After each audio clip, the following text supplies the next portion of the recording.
السلام عليكم ورحمة الله وبركاته. بسم الله والحمد لله والصلاة والسلام على حبيبنا وأسوتنا وقدوتنا وشفيعنا رسول الله صلى الله عليه وآله وسلم. زلزالان جديدان في سوريا وتركيا اليوم، ولا حول ولا قوة إلا بالله. أسأل الله العظيم رب العرش العظيم أن يسلم كل بلاد المسلمين وأن يحفظهم جميعا من الزلازل والبراكين والمحن والفتن يا رب العالمين. لذلك أخرج على حضراتكم بهذه الأدعية التي جعلها الله عز وجل سببا للنجاة أو للوقاية من تلك الكوارث والزلازل، كلها تعلمناها من هدي وسنة النبي صلى الله عليه وسلم. لا شك حبيبي أننا فعلا نعيش أياما عصيبة لم تمر بها الأمة من قبل. الكل يخشى من وقوع الزلازل أو البراكين أو غير ذلك في بلادي، أسأل الله أن يسلمكم جميعا.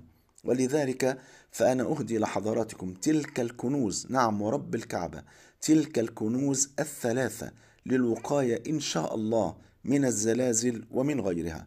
طبعا لولا ظروف الصحية لكنت خرجت إليكم الآن على الهواء، لكن لم أستطع، فأكتفي بهذه الكلمة لعل الله عز وجل أن ينفع بها المسلمين في كل مكان.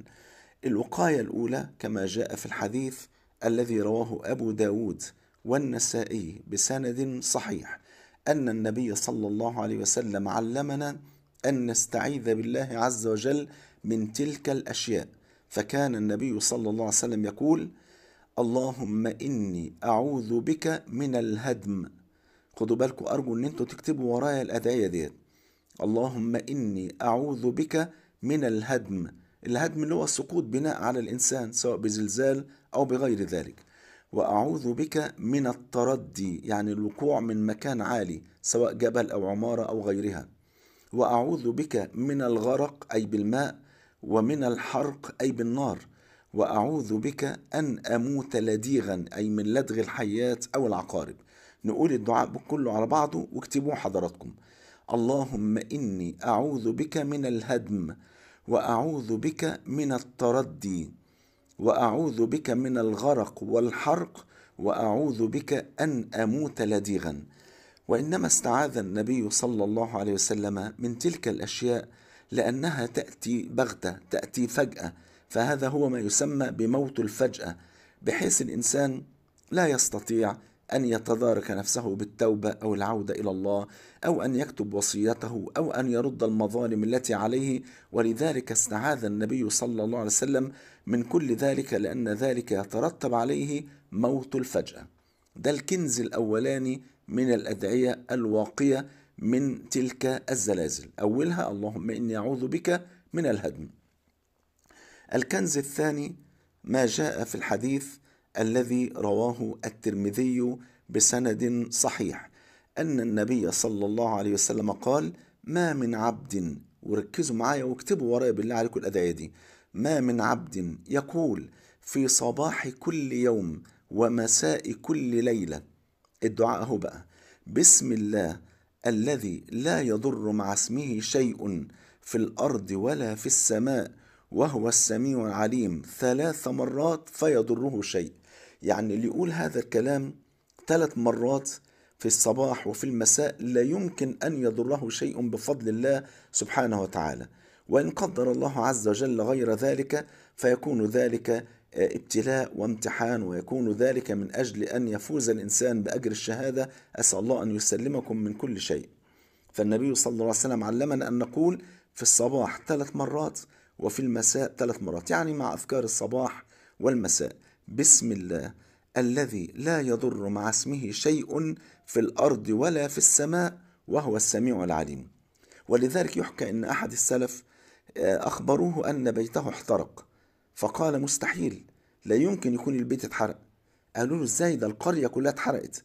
فقال: لا يمكن، لأن النبي صلى الله عليه وسلم قال: ما من عبد يقول في صباح كل يوم ومساء كل ليلة بسم الله الذي لا يضر مع اسمه شيء في الأرض ولا في السماء وهو السميع العليم 3 مرات فيضره شيء.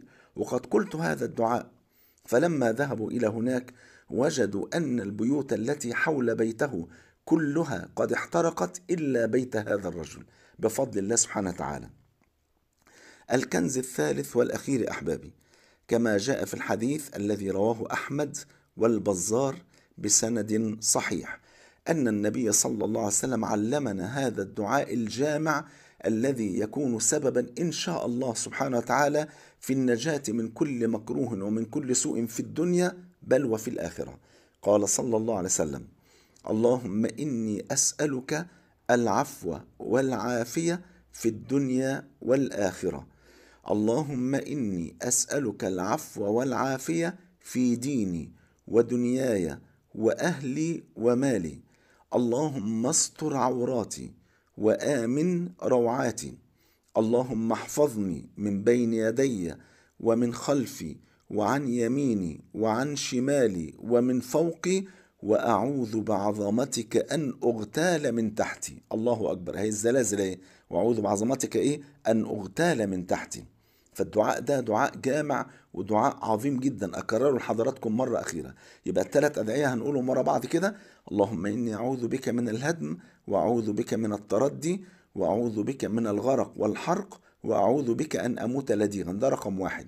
رقم اتنين هنقوله 3 مرات الصبح و3 مرات مع أذكار المساء: بسم الله الذي لا يضر مع اسمه شيء في الأرض ولا في السماء وهو السميع العليم.